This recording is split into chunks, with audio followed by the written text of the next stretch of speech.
Okay, today I got a very important video that I want to show you guys. Today I'm going to show you guys my family's actual numbers so that we can kind of get out of the theory of what it looks like and show you the real numbers of a real family and what it looks like when we come together in order to put money together and see what our potential is to build wealth as a unit, as a group, and not as individuals. I thought it was very important to kind of use my family's real numbers so that, because I know a lot of time people are kind of discouraged. They don't know where money is going to come from when you're talking about building wealth.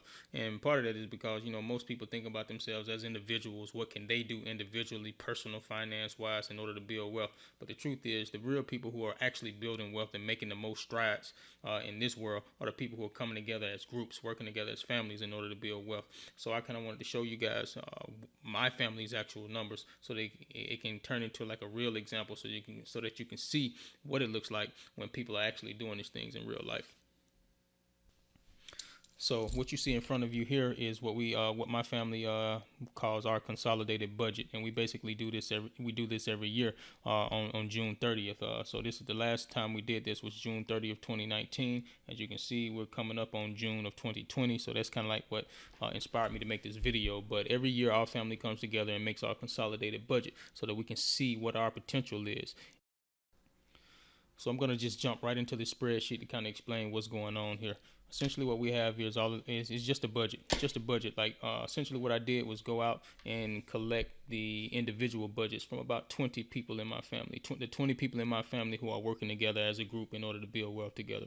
So what I did was go out and I got the individual budgets. Some of them were couples, like married couples as well, but the individual budgets of different people in my family so that I could take those individual budgets and consolidate them into one big budget. So essentially what we have is here. So some of these line items will look pretty simple. It's just the same as a general budget that you may be familiar with. All this is a consolidated budget, meaning I took all of the numbers from 20 people and I lumped it all in and made one big budget that holds the numbers for everybody in my family. So what I want to do next is just very briefly, very quickly go through the different line items, right? So here we just have the income. This spreadsheet is broken down into income and expenses, right? Income and expenses. So essentially what we have here is the gross income, which is basically the money that we make before taxes, insurance, and all of this other stuff. So we have taxes also included. So once we have gross income here at the top, then we have to, of course, take into consideration the taxes that are taken out every time we get paid, the insurance that we pay, the retirement contributions, and then other things that we pay as well, right? So what we see here is for our gross income, every month my family brings in $116,000 per month. Every month we bring in $116,000 per month, and after they take all of these payroll deductions, we have about $78,000, almost $80,000 per month. Okay. But we all know it's not just what you make, it's what you keep. So we'll take a look at the expenses, right? So every month, first line item we have here is rent and mortgage. Every month we're spending about $20,000 on rent and mortgage. Some people own their own home, some people are still renting, but our total housing cost every month is about $20,000. Utilities about 24, gas for vehicles about 34, cell phone about 1,600 a month, groceries about 5,500 per month. Car payments almost $3,000 per month. Auto expenses, we have student loans here at about 23. We have credit card payments about 4,200.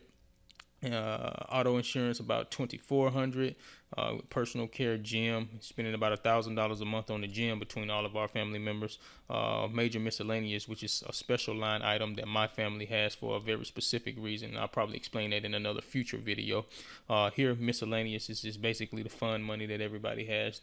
Not necessarily just fun money, but basically the allowance that people give themselves every month. We total all of that up for all of the family members. It's about $11,000, and then other savings, things that other people are saving up for. They're putting about $4,500 a month to the side for that purpose.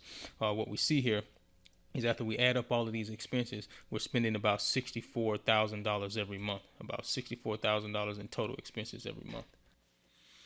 Now, after we take that 64, after we see all of the expenses and we see that we're actually spending about $64,000 every month, now we compare that to what we're actually bringing home as take-home pay. It's about $78,000 per month. What that allows us to do is have about $14,000 every month left over so that we can put into our investments. Okay, so yeah, we're bringing home about $14,000 every month that we are investing.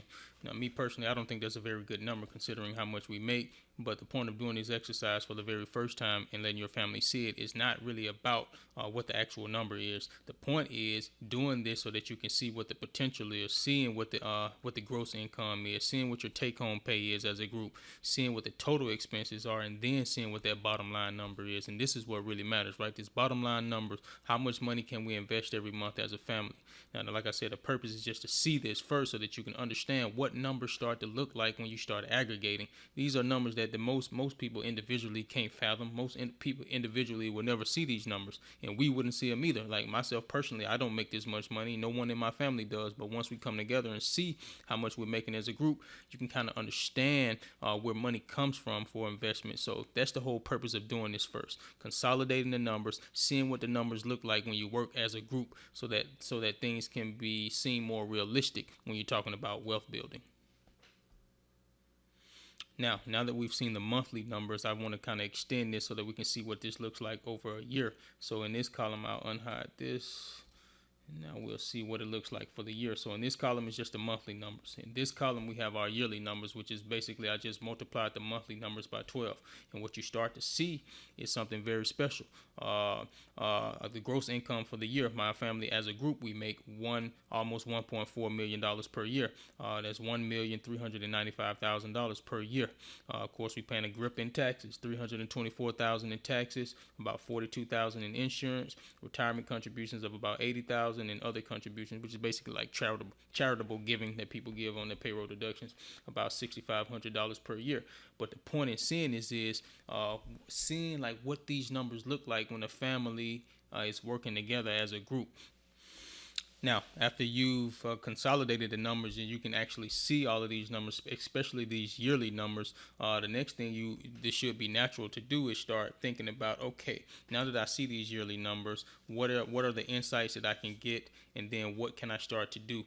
One of the first things that jump out to me should jump out to you is the large numbers in some of these line items. Taxes, we're paying $300,000 every year in taxes. That's a big number. Maybe there's something we can do about that. Insurance, $42,000 every year in insurance, $242,000 every year in rent, and then so on and so forth. I don't have to go through all of these numbers line by line, but some of them I will point out just to make the point that I'm trying to make. As you can see here, cell phone, almost $20,000 per year. So the next thing that you do after you consolidate these numbers is just start to see, okay, what are the big numbers that jump out at me, and what are the things that we can do in order to cut some of these numbers, especially in the expense columns here. What are the things that we can do to cut some of these large expenses now that we know we're spending so much money on these expenses? Okay, as far as expenses are concerned, the first number that jumps out is this tax number, $324,000 every year on taxes. Now, I'm a CPA, and I kind of know some things that I can start doing in order to cut the tax liability for my family. But even I don't have a crystal ball. Even I had to at least see the numbers first, consolidated into one big number so that I can understand the extent of what the problem is. Now that the numbers are consolidated, we see that there's $324,000 every year that we're paying in taxes. We know we can't avoid taxes altogether, because it's just by law we have to pay something. But there are things that can be done, and once we see the numbers in one place like this, we can start contemplating strategies in order to decrease this number. Okay? And you don't just stop with taxes. What you do is, once you have these numbers consolidated, you take a look at all of the expense numbers and say, okay, we're spending this much money every year. What are the things that we can do in order to cut our expenses in each and every one of these categories? Some of these categories you may be able to cut off a few $100s every year. Some of these categories, if you organize yourself properly, you may be able to cut off a couple of $1,000s every year. One of the things that I'll show you guys, for example, cell phones. One of the things that we've done in a very quick and in a very relatively short period of time, we noticed that we were spending $20,000 per year on a cell phone, which is something that most people probably don't even recognize, because everybody's operating as individuals. When you're operating as an individual, you don't understand stuff like this. You don't recognize that your whole family is spending about $20,000 per year on a cell phone. But once you consolidate the numbers, you become aware of that fact. And one of the things that we've done in response to that is we finally set up a family phone plan. So as you see here, we've already rolled about 6 people onto the phone plan, and the plan is to start rolling everybody in our family into the phone plan so that everybody can be under one phone plan so that we can save money as opposed to everybody paying their own individual phone plan. So what may happen here, maybe this number goes from about $20,000 per year, maybe it goes down to $15,000, maybe it only goes down to $17,000. But the point is, once you aggregate these numbers, you can recognize the things that we can start doing as a group in order to start cutting these expenses. And a cell phone is just one example. A cell phone is not the only example.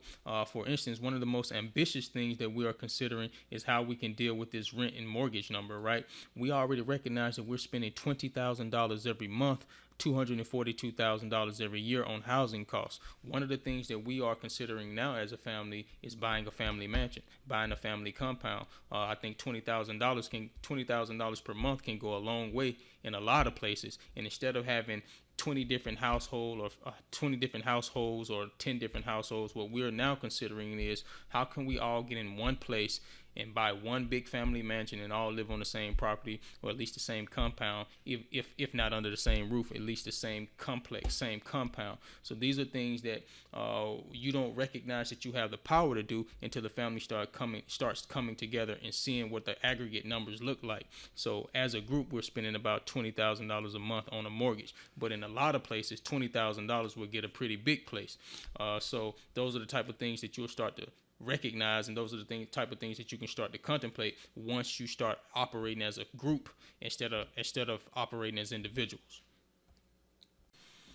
And then another thing to keep in mind is if we're able to get this family compound, all of the other things that we start to save on, right? If we're all living under one roof, then, we maybe not have to spend $5,000 a month on groceries. Maybe we start, like I said in one of my other videos, start buying things in bulk, and maybe our food expense goes from $5,000 every month. Who knows? Maybe to $3,000 every month. Maybe it's $4,000 every month. I'm not sure. But the point is, once you start consolidating, coming together, then you can start tapping into what business is called economies of scale. And essentially what I'm trying to do is get my family to operate like a business, and then our family can tap into economies of scale. Same thing with car payments.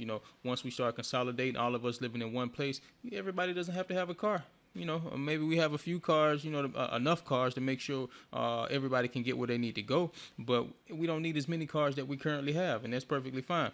And then what would also go down is the auto expenses. I mean, if you got fewer cars, you got less auto expenses, less car payments, less gas, all types of things that start to go down once you start to consolidate. It's not just the rent and the mortgage that's going to be a better situation, but all of the things that come together. Even utilities go down. Everybody don't got a washing machine. Everybody doesn't have to have a washing machine anymore. We're sharing one, maybe two washing machines in on the family compound. Just stuff like that starts to become very available to you once you start operating like a group.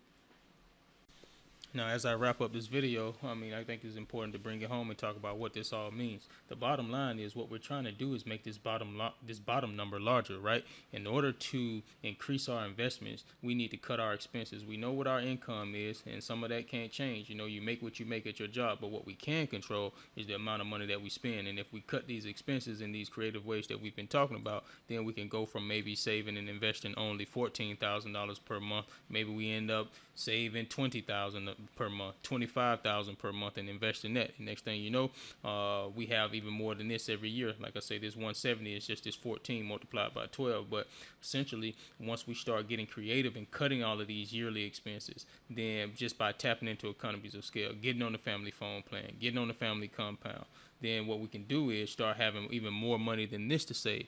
And that's the whole point of this whole video. Is like families have to come together in order to work together. And this is a very practical way that families, the way that I just laid out is what we're actually doing already. Like this is the way that families build wealth, build their savings in order to have money to invest. So, that's my real point in making this video. I'm going to go ahead and cut it off. But I think the point is made. But that's what it is, man. Families come together to build wealth, cut expenses so that this number can get bigger and bigger every year. And then you can have money to invest.